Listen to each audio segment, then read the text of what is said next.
बिस्मिल्लाहिर्रहमानिर्रहीम, अस्सलाम वालेकुम। आज 3 जून है, दिन है पीर का। हफ्ते का आगाज़ होते ही बड़ी खबरें आने लग गई हैं। सबकी नज़रें थी 3 अहम तरीन केसेस पर।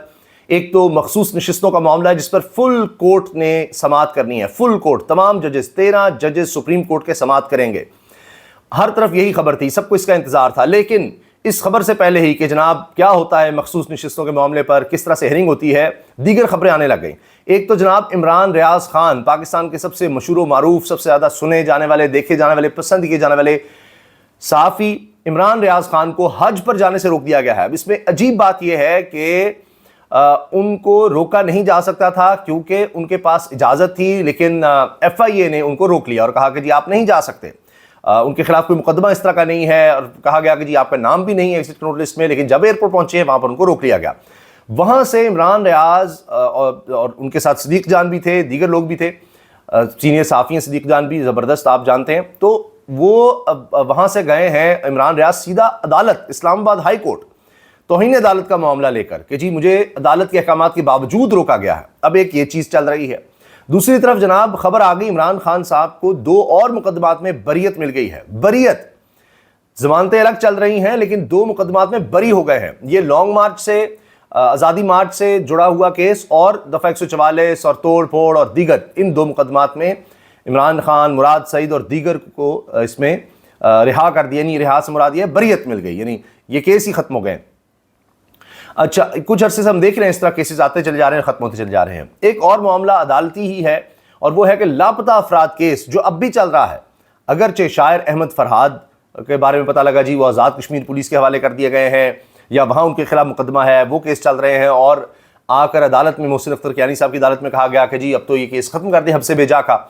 तो इसलिए कि वो तो आज़ाद कश्मीर पुलिस के हवाले है, वहाँ पर है, वहाँ केस चल रहा है और वहाँ हमारी कोई जुरिस्डिक्शन नहीं है, वो गैर मुल्की इलाका है, गैर मुल्की इलाका है। वहाँ हमारी कोई यानी अदालत का या हमारे कानून का, हमारे आइन का इतलाक़ ही नहीं होता। खैर, लेकिन मोहसिन अख्तर कियानी साहब ने कहा नहीं जनाब, जब तक अहमद फरहाद इस अदालत में नहीं आ जाता तब तक ये केस चलता रहेगा। और इन्होंने पहले समात में ये कह दिया था, पिछली से पिछली समात में, कि इसको लाइव स्ट्रीम किया जाए, बराह रास्त दिखाया जाए। हाई कोर्ट की तारीख में, इस्लामाबाद हाई कोर्ट की तारीख में पहली दफ़ा होगा कि कोई मुकदमा लाइव दिखाया जाए। ये अहकामात थे। अब खबर आई है कि इसके इंतजामात मुकम्मल कर लिए गए हैं और जो इस्लामाबाद हाई कोर्ट की वेबसाइट है जहाँ पर फैसले जारी किए जाते हैं, दिखाए जाते हैं कि जी ये फैसला हो गया, ये सब कुछ, वहाँ पर अब इसका लिंक भी दे दिया गया है। और अब जब भी समाअत होगी तो ज़ाहिर ये लग रहा है कि फिर लाइव स्ट्रीम होगी, सब लोग इसको देख सकेंगे। अच्छा, इसके साथ साथ आज एक और मुकदमा है तौहीन अदालत का। जस्टिस बाबर सत्तार साहब और उनकी फैमिली के जो कॉन्फिडेंशियल डॉक्यूमेंट्स थे, ज़ाती मालूमात थी, वो शेयर की गई। उस पर मुख्तलिफ एजेंसीज़ को नोटिस किया गया है कि जी आप बताएं ये सब कैसे हो गया और अपनी रिपोर्ट पेश करें, तहरीरी रिपोर्ट दें कि ये सब कैसे हो गया, किस तरह से ये सब डाटा जो है, चाहे वो नादरा के पास है, चाहे वो पासपोर्ट ऑफिस के पास है, चाहे दीगर इदारों के पास है। तो उसमें हसास इदारों से भी रिपोर्ट मांग ली गई है, इन सब इदारों से भी रिपोर्ट मांग ली गई है कि वो कैसे पहुंचा। चाहे PTA है, ये सब सोशल मीडिया पे कैसे आया, किसने किया, उसमें बाज़ सहाफ़ियों का क्या किरदार है, ये सब चीज़ें सामने आएंगी। तो ये केस भी है। इसके अलावा साइफ़र केस भी है। 3 बड़े अहम मुकदमात हैं। साइफ़र केस, इसके अलावा बाबर सत्तार साहब के हवाले से तौहीन अदालत केस जिसमें लार्जर बेंच बना हुआ है, उसकी सरबराही भी मोहसिन अख्तर कियानी साहब कर रहे हैं। फिर मोहसिन अख्तर कियानी साहब भी लापता अफराद का जो केस देख रहे हैं, उसमें आज ये खबर आ गई कि वो लाइव स्ट्रीम करने का मामला जो है उसको अपडेट कर दिया गया है। तो 2 केस ये हो गए जिसमें साइफ़र केस और बाबर सत्तार साहब के हवाले से तौहीन अदालत का केस, और तीसरा जनाब मखसूस नशिस्तों वाला फुल कोर्ट का मामला है। अच्छा, उसमें ये भी देखना है कि उसमें लाइव स्ट्रीम का क्या होता है। अब ये पब्लिक इंटरेस्ट का केस आ जाएगा तो ये भी दिलचस्प है, क्योंकि जब इमरान खान ने आना था तब वो पब्लिक इंटरेस्ट का केस नहीं रहा था, इसलिए लाइव नहीं दिखाया जा सकता था। हसनात मलिक साहब, सीनियर साफ़ी, वही कह रहे हैं कि जी इतनी जल्दी में फ़ैसला जारी किया जस्टिस काजी फ़ैसल साहब ने कि उस पर तमाम जजेस के दस्तखत भी मौजूद नहीं है, और फिर उस पर शदीद तनकीद करते नज़र आते हैं कि ये क्या फ़ैसला हुआ। आप कैसे कह सकते हैं जी कि जी पब्लिक परसेप्शन पर असरअंदाज होगा या पब्लिक जो है वो इसको देखना ही नहीं चाहती नैब केस को, कि जिसमें इमरान खान पेश हो रहे हैं, लोग नहीं इसको देखना चाहते। क्या आपने कोई सर्वे करवाया है, किस तरह करवाया है, मतीउल्लाह जान साहब हों, ये सब लोग बड़ी शदीद तनकीद कर रहे हैं। अच्छा, ये खबरें मैंने जो आपको बताई हैं, इसके साथ एक और बड़ी खबर नून लीग के लिए जनाब कि उनकी एक बड़ी विकेट उड़ गई है और बड़ी कोशिश की गई, बड़ा धमकाया गया, बड़ा डराया गया कि नहीं ये काम आप नहीं कर सकते, ये बंदा छोड़कर नहीं जा सकता, ऐसी तैसी कर देंगे हम तहरीक इंसाफ की, ये बंदा क्यों ले जा रहे हैं आप। اور باز آ جائیں، لیکن جناب ان کو میئر ساہیوال چھوڑ کر چلے گئے ہیں اور باقاعدہ ایک بہت بڑا فنکشن ہوا ہے اور تحریک انصاف کا ساہیوال میں اجتماع ہوا. سابق mayor Asad Ali Baloch P T I میں شامل ہو گئے ہیں. M N A Rai Hassan Nawaz, M P As major retired Ghulam Sarwar Cheema, رائے مرتضی اقبال نے اس میں شرکت کی ہے. اور اصل معاملہ یہ تھا کہ جب یہ پتہ لگا کہ یہ جناب جو سابق میئر ہیں یہ نون لیگ سے ان کا تعلق تھا بڑے عرصے سے، اسد علی بلوچ، یہ تحریک انصاف میں شامل ہو رہے ہیں، تو جس جگہ تقریب رکھی تھی، جس شادی ہال میں تقریب رکھی ہوئی تھی، اس شادی ہال کو ہی سیل کر دیا گیا. اندازہ لگائیں آپ، یہاں جو تحریک انصاف میں اس کے کاروبار سیل ہو رہے ہیں، اس کی فیکٹریاں بند ہو رہی ہیں، حتیٰ کہ اب کوئی شخص نون لیگ چھوڑ کر آتا ہے تو اس کو بتایا جاتا ہے تم نون لیگ چھوڑ کر جا رہے ہو، اس کا کوئی تعلق 9 مئی سے نہیں ہوگا، اس کا کوئی تعلق نہیں ہوگا اس سے پہلے تحریک انصاف سے، لیکن اس کے بعد بھی اس کے ساتھ جناب یہی ہوگا کہ تم چھوڑ کر کیوں گئے.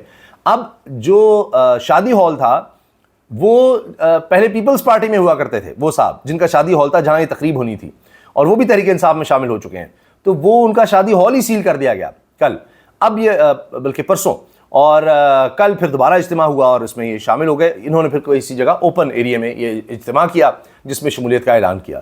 تو نون لیگ کی کوشش تھی کہ میاں نواز شریف صاحب کا یہ شعر، یہ نون لیگ کا شعر نہ چھوڑ کر جائے، کیونکہ میئر رہا ہے ساہیوال کا، اور ظاہر ہے کہ اثر و رسوخ ہے، اس کے پاس بھی اپنے ہزارہ ووٹ ہیں اپنے ذاتی، تو یہ معاملہ کیا بنے گا. تو انہوں نے اسی لیے کوشش کی ڈرا دھمکا کر کے جی نہیں شادی ہال میں نہیں تم کر سکتے، ہم تمہارے خلاف آئیں گے، یہ ہے وہ ہے، لیکن جناب لوگ چھوڑ کر جا رہے ہیں. اب عجیب بات یہ ہے کہ بھئی اس جماعت کے بارے میں تو آپ کہہ رہے ہیں کہ اس پر غداری کے مقدمے ہوں گے، اس پر پابندی لگ سکتی ہے، اس کا جو لیڈر ہے وہ جیل میں ہے، جلدی باہر بھی نہیں آئے گا، اور یہ زیر عتاب ہیں، کچھ نہیں ہو سکتا، ان کو حکومت نہیں مل سکتی. تو یہ نون لیگ کے شعروں کو نہیں سمجھ آ رہی، سابق میئر جیسے لوگوں کو نہیں سمجھ آ رہی جو پورے شہر کو دیکھتے رہے ہیں ان کو نہیں سمجھ آ رہی، اور وہ جو ہیں وہ شامل ہو رہے ہیں ایسے وقت میں جب تحریک انصاف مشکل میں نظر آتی ہے.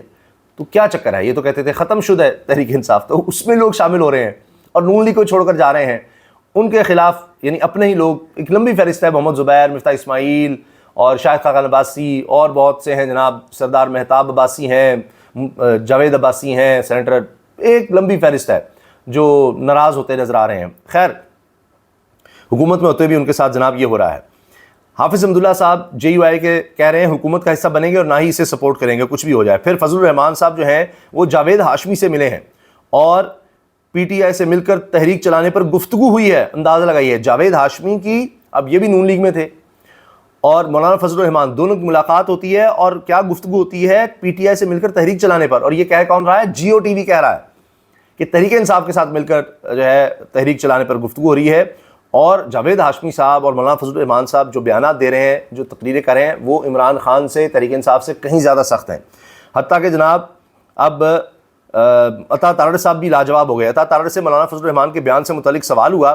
عطا تارڑ بیان پاکستان مخالف قرار دینے لگے. شہزاد اقبال نے کہا وہ تو آئینی حدود میں رہنے کی بات کر رہے ہیں. عطا تارڑ نے کہا وہ بیان دیکھا نہیں جی. شہزاد اقبال نے کہا پی ٹی آئی کے بیانات تو فوری نظر آتے ہیں، وہ تو آپ اس پر فوری تقریریں اور یہ سب کچھ کر رہے ہوتے ہیں. تو جناب یہ کچھ خبریں ہیں جو ہم نے آپ سے شیئر کی ہیں.